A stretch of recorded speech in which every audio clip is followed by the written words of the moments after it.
जन सुनवाई की जानकारी देते हुए कलेक्टर कौशलेंद्र विक्रम सिंह ने बताया कि लगातार संपत्ति और जमीनी विवाद के मामले में सामने आ रहे हैं। सभी मामलों में पूर्ण रूप से शिकायतकर्ता की सहायता की जा रही है।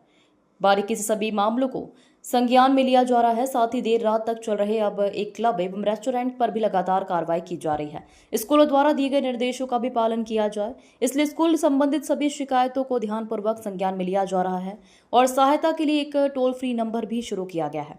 यदि कोई समस्या हो या स्कूल संबंधित शिकायत हो, तुरंत संज्ञान में लिया जाएगा। नियमों का उल्लंघन करने वाले स्कूलों पर कार्रवाई की जाएगी। साथ ही सड़क सुरक्षा के दृष्टिकोण से भी स्कूल बस एवं अन्य वाहनों आपके दस्तावेजों की पूर्ण रूप से जांच की जा रही है।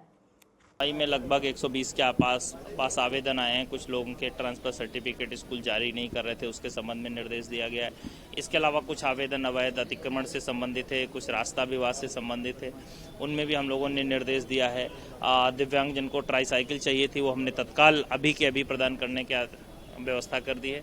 इस तरीके से जो विभिन्न आवेदन आ रहे हैं उन्हें हम सीएम हेल्पलाइन पोर्टल पर दर्ज करते हैं और संतुष्टि पूर्वक निराकरण करने के बाद ही उनको क्लोज करते हैं। इस तरीके से हमारी जनसुनवाई चलती है। आदेशों के बाद भी नाइट कल्चर बंद नहीं हो रहा है, कहीं ना कहीं मामले देखने को मिलते हैं। वैसे हमने स्पेशल टीमें भी बनाई हैं कि जो टाइम है बंद करने का उस समय बंद हो जाना चाहिए। फिर भी अगर कोई उसको ओपन करेगा तो जो हमारी पेनल्टी है और कार्रवाई है वो हम करेंगे। बसों के संबंध में हमने सभी प्राचार्यों के साथ, स्कूलों के साथ बैठक की है, जिसमें हमने सभी लोगों को निर्देश दिए हैं कि सुप्रीम कोर्ट की गाइडलाइन का पालन होना चाहिए।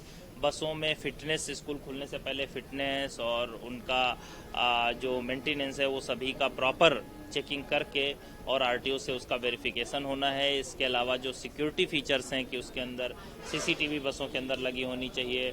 अगर बच्चियां हैं तो महिला शिक्षिका, और अगर बच्चे हैं तो जेंट्स जो हमारे टीचर्स हैं वो होने चाहिए। ओवर स्पीडिंग नहीं होनी चाहिए।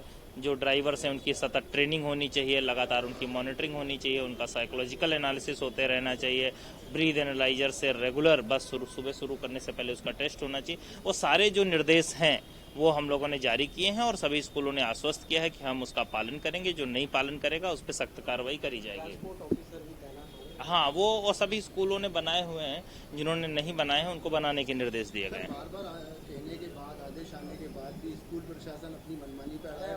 ड्रेस से लेके देखिए, हम लोगों ने वैसे इसके लिए कॉल सेंटर का नंबर, इसके अलावा हमने उड़न दस्ते की टीमें बनाई थी। पालक शिक्षक संघ के साथ भी हमने बात की थी। अगर कहीं पे कोई शिकायत आएगी तो हम सख्त कार्रवाई करेंगे। पिछली बार भी की थी और आगे भी करेंगे।